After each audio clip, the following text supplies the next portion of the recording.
নমস্কাৰ ৰাইজ। আজি মই আপোনালোকক দেখাবলৈ ওলাইছোঁ যে মোৰ যি গাহৰিবিলাক যে আছে ইহঁতক মই মানে যেতিয়া বহুত পৰে তেতিয়া পানী কেনেকৈ মাৰিব লাগে সেইটো আপোনালোক দেখাবলৈ ওলাইছোঁ। আৰু পানী মাৰোঁতে আমি সদায় এটা বস্তু সাৱধান হ'ব লাগে, সেইখিনি আপোনালোক মই পানী মাৰিও আছোঁ আৰু দেখুৱাই দি আছোঁ আমি কি সাৱধানতা হ'ব লগা হয়। আজি বহুত গৰম পৰিছে, তাৰ বাবে পানী মাৰিব লাগিব ভালকৈ। আহক মই আপোনালোক দেখুৱাই দিছোঁ কেনেকৈ পানী মাৰিব লাগে। আজি মই ভিডিঅ' কৰাৰ কাৰণে মোবাইলটো লোৱাৰ বাবে মই মিছেছক লৈ আহিছোঁ। মিছেছে যি মোবাইল ধৰিব আৰু দেখাই দিব।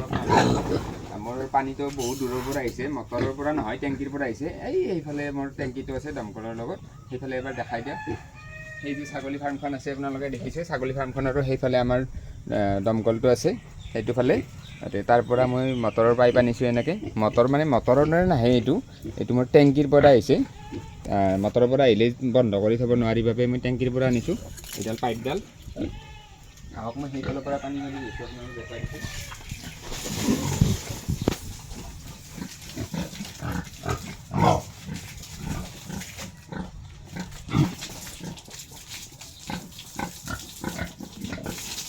এইফালে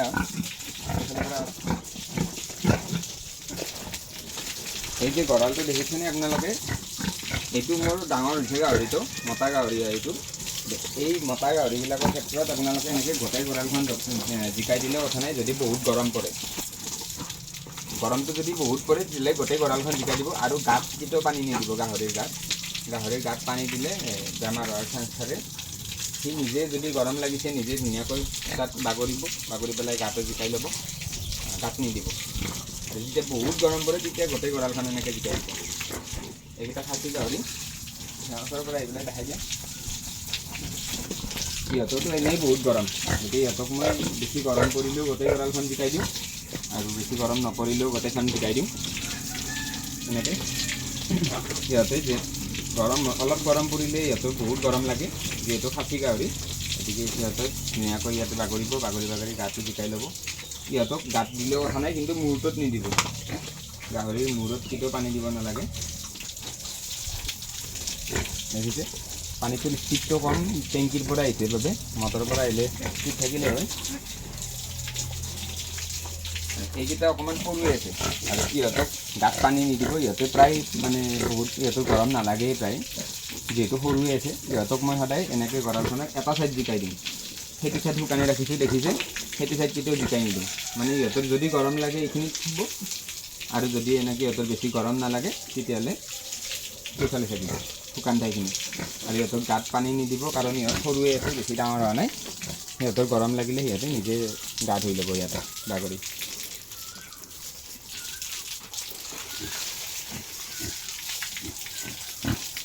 এইটো অলপ ডাঙৰ হৈছে, গোটেই গঁৰালখন জিকাই দিলেও কথা নাই, নিদিলেও কথা নাই। মোৰ এইটো গাহৰিৰ স্বভাৱটো অলপমান বেলেগ, ইয়াৰ গৰমটো বহুত বেছি নাই, অলপমান ঠাণ্ডা দেহাটো তাত। গতিকে সি সিমান গা নুধুৱে, তাৰ বাবে ইয়াক মই এটা ছাইড শুকানে ৰাখোঁ বুজিছে। আৰু এইকেইটা সৰু আছে যিহেতু সিহঁতকে এটা ছাইড জিকাই দিম এনেকৈ গঁৰালটো, এটা ছাইড জিকাই নিদিওঁ।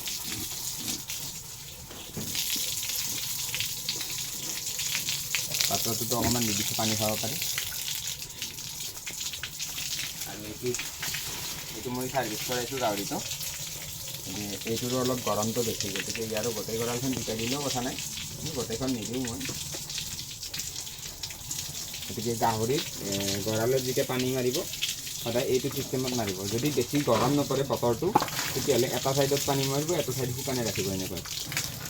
আৰু যদিহে গৰমটো বহুত পৰে তেতিয়াহ'লে গোটেই গঁৰালখন জিকাই দিলেও কথা নাই। কিন্তু সৰু গাহৰি য'ত থাকে, সৰু গাহৰিবিলাকক কেতিয়াও গঁৰালটো গোটেইখন জিকাই নিদিব, আৰু সিহঁতৰ গাত পানী কোনো গোটেই নিদিব।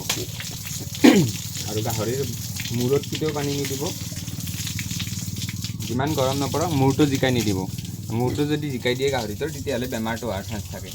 গাটো জিকাই দিব পাৰে যদিহে ডাঙৰ গাহৰি হয়, বা সিহঁতে যদি গৰম লাগিছে যে আপোনাৰ অনুভৱ হয়, পানী দিয়াৰ লগে লগে সিহঁতে যদি পানীখিনি গৈ বাগৰিব ধৰে, তেতিয়াহ'লে এনেকৈ দেখাই দিয়াচোন, এনেকৈ গাটোত দিব পাৰে। সেইটো দেখি আপোনালোকে গমেই পাইছে যে পানী দিয়াৰ লগে লগে এইটো পানীখিনিত আহি বাগৰা আৰম্ভ কৰিছে। গতিকে ইয়াক গাত দিলেও সিমান কথা নাই, কিন্তু মূৰটোত নিদিব। আৰু যদি এনেকৈ বেছি গৰম পৰে তেতিয়াহ'লে দিনটোত 2-3 বাৰ পানী মাৰি দিব। এইটো ছিষ্টেমত সদায় গাহৰিক পানী মাৰিব, সদায় যেতিয়া গৰম পৰে আৰু ঠাণ্ডাৰ দিনততো পানী নামাৰোৱেই মই, এনেই য'ত গোবৰখিনি থাকে সেইখিনি অকণমান আঁতৰাই দিওঁ পানী মাৰি পেলাই, নহ'লে ঠাণ্ডাৰ দিনত তেনেকৈ পানী নামাৰোৱেই। আৰু বতৰৰ টেম্পাৰেচাৰটোৰ ওপৰত নিৰ্ভৰ কৰে পানী কেনেকৈ মাৰিব লাগিব। গতিকে এই বস্তুখিনি আপোনালোকে সদায় লক্ষ্য কৰিব যে সৰু গাহৰিৰ সম্পূৰ্ণ গঁৰালটো জিকাই নিদিব। আকৌ কৈ দিছোঁ, পাইপডাল তোমাৰ ভৰিত লাগিছে নেকি? সৰু গাহৰিৰ গোটেই গঁৰালটো কেতিয়াও জিকাই নিদিব, এটা ঠাইত শুকানে ৰাখিব আৰু গাত পানী নিদিব। সিহঁতে গৰম লাগিলে নিজে বাগৰি ল'ব তাত। আৰু ডাঙৰ গাহৰিক যদিহে গাহৰিটোৰ গৰমটো বেছি, আপোনালোকে পানী মাৰি থাকোঁতে গম পাব ন, তেতিয়াহ'লে গৰমটো যদি বেছি গোটেই গঁৰালখন জিকাই দিলে কথা নাই, আৰু যদি গৰমটো কম তেতিয়াহ'লে এটা ছাইড জিকাই দিব, এটা ছাইড নিদিব। আৰু বতৰটো আপোনালোকে চাই ল'ব, গৰম বতৰ নে ঠাণ্ডা বতৰ, বা আজি দিনত কেনেকুৱা ৰ'দটো দিব নে নিদিব, আপোনালোকৰ কেনেকুৱা ভাৱ হয়, সেইমতে এইবিলাক পানী মৰাৰ চিষ্টেমটো কৰিব। আটাইতকৈ মানে গুৰুত্বপূৰ্ণ কথা হ'ল কি, মূৰটোত পানী দিব নালাগে গাহৰি কেতিয়াও। গাহৰিক যদি মূৰত পানী দিয়ে তেতিয়াহ'লে বেমাৰ হোৱাৰ চান্সটো বহুত বেছি। ঠিক আছে, আজি আৰু বেছি দেৰি নকৰোঁ, ভিডিঅ'টো আপোনালোকে নিশ্চয় বুজি পালে মই কোৱা কথাখিনি। যদিহে আপোনালোকে গাহৰি পালন কৰি আছে বা পালন কৰিম বুলি ভাবি আছে, এইখিনি তথ্য সদায় ফ'ল' কৰিব। মই যিখিনি কথা কৈছোঁ, তেতিয়া আপোনাৰ গাহৰিৰ বেমাৰ আজাৰ কম হ'ব। পাৰিলে মোৰ চেনেলটো ছাবস্ক্ৰাইব কৰিব, যদিহে আপোনালোকে এনেকুৱা ধৰণৰ কিছুমান সৰু সৰু তথ্য জানিব বিচাৰে। ধন্যবাদ।